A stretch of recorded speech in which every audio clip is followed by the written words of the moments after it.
सर्वेभ्यो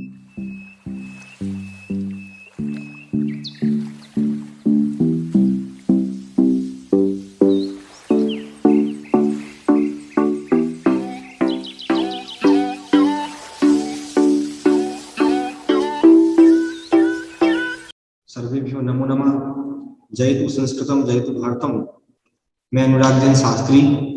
आज हम सभी कक्षा 9वीं में जो शेमुश्री प्रथमो भागः पुस्तक है, उसमें जो चतुर्थ पाठ कल्पतरु नामक पाठ है, उस कल्पतरु नामक पाठ का अध्ययन करेंगे। उस पाठ की पीडीएफ में यहाँ पर शेयर कर रहा हूँ। आप सभी लोग इसमें देख करके इसका अध्ययन कर सकते हैं। देखिए, पीडीएफ मैंने यहाँ शेयर कर दी है और इसको मैं यहाँ से पढ़ रहा हूँ। आप सभी लोग ध्यान से इसको मिलाएंगे।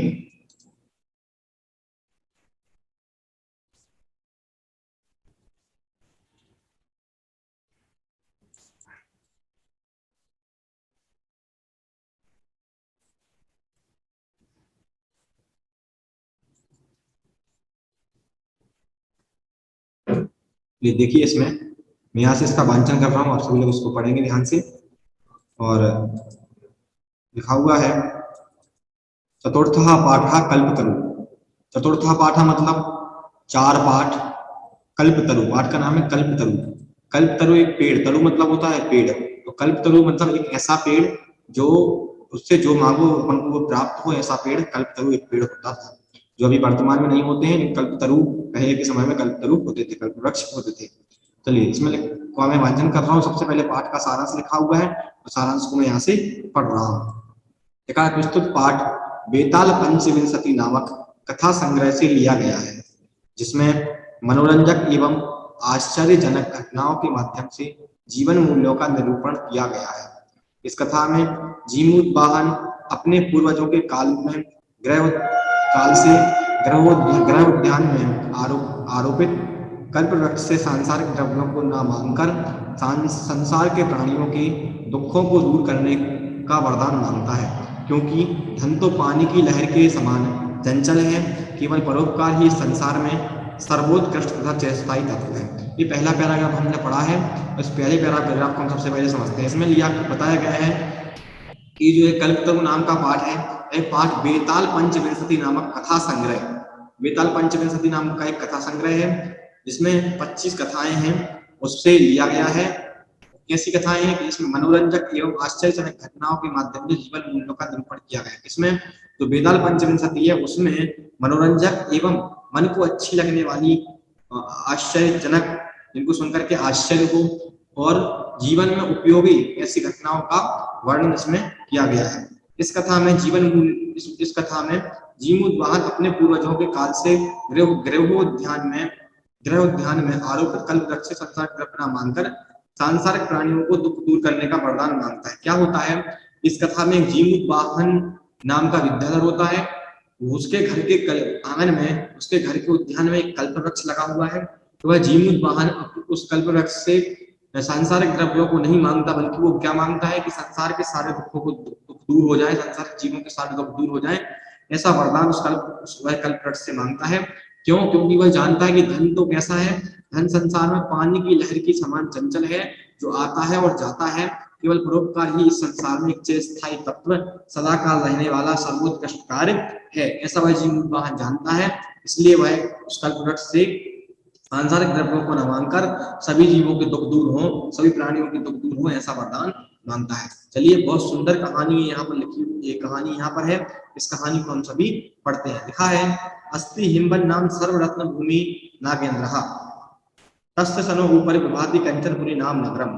पहली पंक्ति का अर्थ देखते हैं। लिखा है, अस्ति मतलब है, हिम्बान नाम रत्न भूमि, सर्वरत्न भूमि नागेंद्र। नागेंद्र मतलब होता है पर्वतों का राजा, और हिम्बान हिमालय के लिए कहा है। तो इसका मतलब है कि सर्वरत्नों की खान, पर्वतों का राजा हिमालय नाम का पर्वत है। और तस्य सनो ऊपरी, तस्य मतलब उसकी माने हिमालय की, तो उस हिमालय की, सनो मतलब चोटी, ऊपरी मतलब ऊपर, उस हिमालय की चोटी के ऊपर, विभाति मतलब शोभित है, कंचनपुरी नाम नगर, कंचनपुरी नाम का नगर शोभित है। इसका मतलब यह है कि हिमालय सर्वरत्नों की खान, हिमालय नाम का पर्वत, उस हिमालय नाम के पर्वत के ऊपर, उसकी हिमालय पर्वत की चोटी के ऊपर कंचनपुरी नाम का नगर शोभित है। तत्र जीमूत केतु श्रीमान विद्याधरपति वसति स्म। तत्र मतलब वहां कहा, इस कंचनपुरी में, इस कंचनपुरी में जीमूत केतु श्रीमान विद्याधरपति वसति स्म। जीमूत केतु नाम का विद्याधर रहता था। उस कंचनपुरी में जीमूत केतु नाम का विद्याधर रहता था। तस्य गृहोद्याने कृम कुलगता कल्पतरु स्थिता। उसके घर के उद्यान में, तस्य गृहोद्यान उसके घर के उद्यान में कुल परंपरा से चला आ रहा एक कल्पतरु स्थित था, एक कल्पतरु था। सह राजा जीमूत केतु तम कल्पतरु आरात तत्प्रसादात चा बोधिसत्वांसम जीमूत वाहनम नाम पुत्र प्राप्तम। वह राजा जीमूत केतु उस कल्प वृक्ष की आराधना से, उसके प्रसाद से बोधि के अंश स्वरूप जीमूत वाहन नाम के पुत्र को प्राप्त करता है। सह महान दानवीरा सर्वभूतानुकंपी चा अभवत। वह महान दानवीर और सभी जीवों पर अनुकंपा मतलब दया करने वाला था। कौन था? वह जीमूत केतु, जो जीमूत वाहन नाम का पुत्र जीमूत केतु को प्राप्त होता है वह पुत्र। एक बार पुनः इसको समझते हैं। देखिए यहाँ तक अपन समझते हैं, पुत्र प्राप्त करता है, यहाँ तक अपन समझेंगे इसको। मतलब क्या है, यहाँ से देखिए, यहाँ से लेकर के यहाँ तक का मैं पुनः आपको अर्थ बता रहा हूँ। क्या लिखा है? अस्ति हिमन नाम सर्वरत्न भूमि नागेंद्र। पर्वतों का राजा एवं सर्वरत्नों की खान हिमालय नाम का पर्वत। उस पर्वत की चोटी के ऊपर कंचनपुरी नाम का नगर शोभित था। उस नगर में जीमूत केतु नाम का विद्याधर रहता था। उस विद्याधर के घर के उद्यान में कुल परंपरा से चला आ रहा एक कल्प वृक्ष था। वह राजा जीमूत केतु उस कल्प वृक्ष की आराधना करता है। उस कल्प वृक्ष की आराधना से, उसके प्रसाद से वह बोधि के अंश स्वरूप जीमूत वाहन नामक पुत्र की प्राप्ति करता है। तो ये जीमूत वाहन का परिचय हो गया कि जीमूत वाहन किसका पुत्र था, कहाँ रहता था, जिस नगरी में रहता वो नगरी कहाँ थी, ये सारी चर्चा उसकी हो गई। अब यहाँ से जीमूत केतु के जीमूत वाहन के गुणों की चर्चा शुरू हो रही है कि जीमूत वाहन कैसा था। तो साध महादानवीर सर्वभूतानुकंपी चा अभवत। वह महान दानवीर और सभी जीवों पर अनुकंपा करने वाला था। तस्य गुणे प्रसन्ना स्वसचिवेश प्रेरिता राजा कालेन संप्राप्त योगतम यवराज अभिषेक कृतवान। तस्य गुणे प्रसन्ना, उसके गुणों से प्रसन्न होकर। किसके गुणों से प्रसन्न होकर? जीमूत वाहन के गुणों से प्रसन्न होकर। उसके पिता कौन थी? जीमूत केतु। उसके गुणों से प्रसन्न होकर और स्वसचिवेश, स्वयं के, सचिव मतलब मंत्री, जो स्वयं की मंत्रियों की प्रेरणा से प्रेरित होकर राजा काल, राजा ने, किसने? राजा कौन थे? जीमूत केतु। तो उसके पिता जीमूत केतु ने यौवन अवस्था होने पर उसका युवराज अभिषेक कर दिया। यौवन राज्य स्थित सा जीमूत वाहन कदाचित हितेष्यभि मंत्री भी युवराजा। युवराज स्थित, युवराज पद पर स्थित होने के बाद में वह जीमूत वाहन कदाचित, उस जीमूत वाहन के पास कदाचित उसके मंत्री आए, उसके पिता के हितैषी मंत्री आए। उन्होंने कहा, उससे कहा, जीमूत वाहन से कहा युवराज। हाँ, युवराज किसके लिए कहा? उसके मंत्री ने, उनके पिता के मंत्री ने युवराज कहा है जीमूत वाहन के। कहा युवराज आप यो यम सर्व कामदा कल्प तरु तव उद्याने तिष्ठिता सा यो सदा सा यो तदा सा तब सदा पूज्य अस्में अनुकूल स्थिति शक्रो अपि न अस्मान बाधितुम शक्नुयात् इति। क्या कहा उन्होंने? यो यम, यह जो सर्व कामदा, सभी कामनाओं को पूर्ण करने वाला कल्प तरु तव उद्याने, मतलब तब उद्याने मतलब तुम्हारे उद्यान में, तिष्ठिता मतलब खड़ा है, सा मतलब वह, तम मतलब तुम्हारे लिए, सदा मतलब हमेशा, पूज्य मतलब पूज्य। उन्होंने कहा यह जो सभी कामनाओं को पूरा करने वाला कल्पतरु तुम्हारे उद्यान में खड़ा है वह तुम्हारे लिए सदा पूज्य है। पर अस्मिन् अनुकूल स्थिति, इसके अनुकूल होने पर इंद्र भी तुम्हारा कुछ नहीं बिगाड़ सकता। शक्रो अपि, इंद्र भी न अस्मात् बाधितुम, तुम्हारा कुछ भी नहीं बिगाड़ने में समर्थ नहीं, कुछ भी नहीं बिगाड़ सकता। फिर आकर से तत् जीमूत वाहना अंतर्चित्यत अहो बत ईदसम अमर पात्म प्राप्यापि पूर्वे पुरुष अस्याम तदशम फलम किमपि न साधितम किंतु केवलम कैश्चिक देवः कृपणै कश्चिदपि अर्थो अर्चितः तद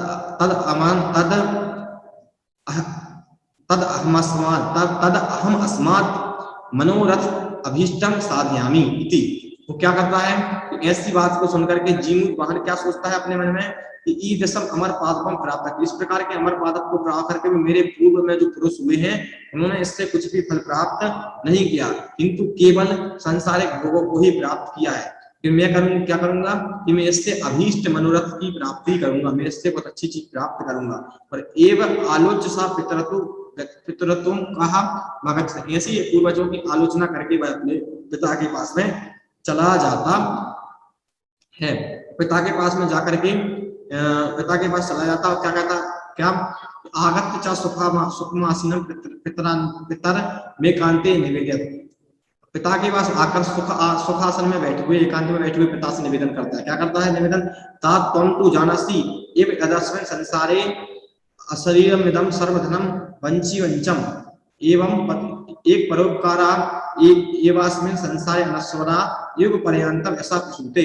उसने क्या कहा अपने पिताजी से आकर के, पिताजी तुम तो जानसी, कि तुम तो जानते हो यदस्मिन् संसार, इस संसार में अशरीरमिदं सर्वधनं वंचम, इस संसार में सभी धन कैसा है, क्षणिक है, जल की चंचलता के समान आने जाने वाला है।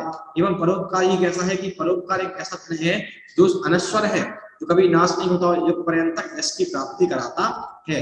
तद अस्माभि भीर दशा कल्प तरु किमर्थम रक्षते, तो हमारे द्वारा इस कल्प तरु की क्यों रक्षा की जा रही है, क्यों इसको रोक करके रखा है।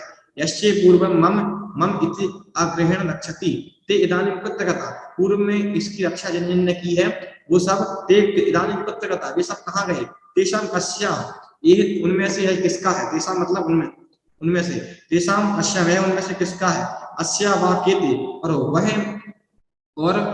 वह इसके कौन है, तस्मात् परोपकार फल सिद्धे त्वदाज्ञायाम इदम कल्प पादपम आराधति, इसलिए मैं परोपकार के फल की सिद्धि के लिए तुम्हारी आज्ञा से इस कल्प वृक्ष की आराधना करूंगा। ऐसा उसने अपने पिता से आकर के कहा। क्या कहानी हुई अभी यहाँ तक कि यहाँ पर ने देख लिया था कि हिमालय नाम का पर्वत, यहाँ तक की कहानी अपन ने देख ली थी।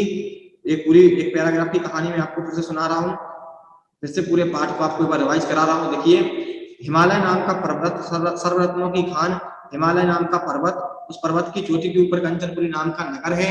उस नगर में जीमूत केतु नाम का विद्याधर रहता था। उस विद्याधर के घर के उद्यान में एक कल्पतरु कल्प वृक्ष था। वह राजा जीमूत केतु कल्पतरु की आराधना करता है। उसकी आराधना करके उसके प्रसाद से बोधि के अंश स्वरूप जीमूत वाहन नामक पुत्र की प्राप्ति करता है। वह जीमूत वाहन नाम का पुत्र बहुत दयावान, सभी जीवों पर दानवीर, सभी जीवों पर दया करने वाला, सर्वभूतानुकंपी था। उसके गुणों से प्रसन्न होकर और मंत्रियों के कहने पर राजा ने यौवन अवस्था होने पर उसका युवराज अभिषेक कर दिया। और जब वह युवराज बना, युवराज पद पर बैठा, तो उसके पिताजी मतलब राजा के मंत्री जो उसके हितैषी थे, उन्होंने युवराज से आकर के कहा कि युवराज, तुम्हारे घर के उद्यान में कल्पतरु है, जो तुम्हारे लिए कल्पतरु है, जो तुम्हारी सभी इच्छाओं को, सभी कामनाओं को पूरा करेगा, और वह तुम्हारे लिए सदा पूज्य है। और इसके अनुकूल रहने पर तुम्हारा इंद्र भी कुछ नहीं बिगाड़ सकता। ऐसा उसके मंत्री ने जीमूत वाहन से कहा। और आगे मंत्री की बात सुनकर के जीमूत वाहन क्या सोचता है, इस तरह के अमर पादप को पाकर के, इस तरह के इतने अच्छे वृक्ष को पाकर के मेरे पूर्वजों ने कुछ भी नहीं किया। उन्होंने सिर्फ इससे लौकिक संसार के भोगों की वस्तुओं को मांगा, लेकिन मैं क्या करूंगा कि इससे अपने अभीष्ट को साधूंगा, इससे अपने अभीष्ट की प्राप्ति करूंगा। और ऐसे अपने पूर्वजों की आलोचना करता हुआ अपने पिताजी के पास जाता है। और पिताजी जाकर के निवेदन करता है कि क्या कहता है कि पिताजी, तुम तो जानते हो, आप तो जानते हो कि संसार में सब कुछ अनश्वर है। एक परोपकार ही ऐसी वस्तु है जो कभी नाश नहीं होती। तो मैं परोपकार के फल की सिद्धि के लिए इस कल्प वृक्ष की आराधना करना चाहता हूं। ऐसे अपने पिता से वह आज्ञा लेता है। आगे, अत्पित्रः तथा इति अभ्युज्ञातः सह जीमूतवाहन कल्पतरु उवाच, पिता से आज्ञा लेकर के वह जीमूतवाहन कल्पतरु के पास में जाकर के बोला। उवाच मतलब बोला, क्या बोला, देव। कल्पतरु ने के लिए उसने कहा, देव त्वं अस्मत् पूर्वेषां अभीष्टा कामना पूरति तन्मेकं कामा पूरा। उसने क्या कहा कल्पतरु से जाकर के, तुमने मेरे पूर्वजों की सारी इच्छाओं को पूरा किया है, मेरी मात्र एक इच्छा को पूरा कर दो। क्या, यथा पृथिव्यां दरिद्रं पश्यामि, मैं इस पृथ्वी को अदरिद्र पश्यामि देखना चाहता हूं, मैं इस पृथ्वी को अदरिद्र देखना चाहता हूं। तथा करोति देवा, तुम पृथ्वी को अदरिद्र कर दो। एवं वदानि जीमूतवाहने त्यक्तस्त्वया ईश्वयं यतोऽस्मि इति वाका तस्मात् तरोद्भूत। ऐसे बात को सुनकर के वह जीमूतवाहन वहां से वह कल्पवृक्ष जीमूतवाहन द्वारा त्यागा हुआ कल्पवृक्ष वहां से उड़ करके जाता है।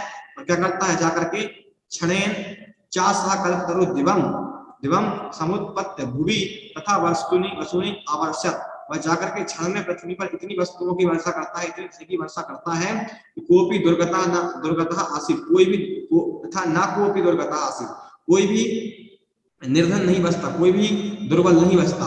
ततस्तस्य ततस्तस्य जीमूतवाहनः सर्वजीवानुकंपा सर्वत्र प्रथिता। तब से जीमूतवाहन की सभी जगह यश की अनुकंपा की बात फैल जाती है, सभी जगह जीमूतवाहन का यश फैल जाता है। इस पाठ को पढ़ने से हमें क्या सीख मिलती है, इस पाठ से हमें क्या शिक्षा मिलती है, जीमूतवाहन के जीवन को पढ़ करके हम क्या सीख सकते हैं, उसमें सीखने लायक बात हमारे लिए यही है कि जीमूतवाहन जैसा हम सभी को बनने की कोशिश करना चाहिए। जीमूतवाहन ने सभी जीवों के ऊपर दया की, सभी के ऊपर परोपकार किया, इसलिए आज हम जीमूतवाहन के बारे में पढ़ रहे हैं। तो हमें भी हमारे जीवन में जब भी परोपकार करने का अवसर मिले, जब भी किसी की मदद करने का अवसर मिले, जब भी हमें कुछ अच्छा करने का अवसर मिले, तो हमें उस चीज को अवश्य करना चाहिए। क्यों? क्योंकि परोपकार ही एक ऐसी चीज है जो हम यदि किसी को करते हैं तो वो हमें हमेशा याद करता है। आप किसी को कितना ही पैसा दे देना, कितना ही धन दे देना, आप किसी को कुछ भी कर देना, कितनी भी संपत्ति दे देना किसी को, वो आपको याद नहीं रखेगा। लेकिन आप यदि किसी की मदद करते हैं, किसी के ऊपर परोपकार करते हैं, तो वो आपको हमेशा याद रखेगा। तो उस व्यक्ति ने मेरे साथ एक बार ऐसा किया था, इसलिए आज मेरा मैं उसकी वजह से यहाँ तक पहुंचा हूँ। ऐसे बहुत सारे उदाहरण आपके जीवन में होंगे। तो हम सभी कल्पतरु नामक पाठ से जीमूतवाहन के जीवन के चरित्र को पढ़ करके, इस कहानी से, इस कथा से हम ये अवश्य सीखें कि हमें जब भी अपने देश के प्रति, अपने समाज के प्रति, अपने शिक्षकों के प्रति, अपने सहपाठियों के प्रति कुछ अच्छा करने का अवसर मिले, कुछ अच्छा हम कर सकते हैं, उनकी मदद कर सकते हैं, तो हमें निश्चित रूप से सबकी मदद करना चाहिए। सर्वे भवन्तु सुखिनः, सर्वे सन्तु निरामया, सर्वे भद्राणि पश्यन्तु मा कश्चित् दुःखभाग् भवेत्। इस भावना को अपने जीवन में लेकर के आना चाहिए और इस भावना के साथ हमें अपने जीवन में आगे बढ़ना चाहिए। तो हम सभी कल्पतरु नामक पाठ से जीमूतवाहन के जीवन से प्रेरणा लेकर के अपने जीवन में परोपकार करने की भावना भाएं। ऐसी भावना के साथ में इस पाठ को हम सभी समाप्त करते हैं। इस पाठ का जो अभ्यास होगा, उस अभ्यास में जो बात हम करेंगे, जो प्रश्न आएंगे, वो बात अलग है, लेकिन इस पाठ से हमारे जीवन में जो सबसे उपयोगी बात है, वो सबसे उपयोगी बात हमारे लिए यही है कि हमें परोपकार के लिए काम करना है, हमें परोपकार को अपने जीवन में अपनाना है और सबके साथ में अच्छा करना है। चलिए, तो आप सभी को ये पाठ समझ में आया होगा, आप सभी इसको समझ करके अपने जीवन में अपनाएंगे। ऐसी भावना से अभी सभी को नमो नमः। जयतु संस्कृतम, जयतु भारतम।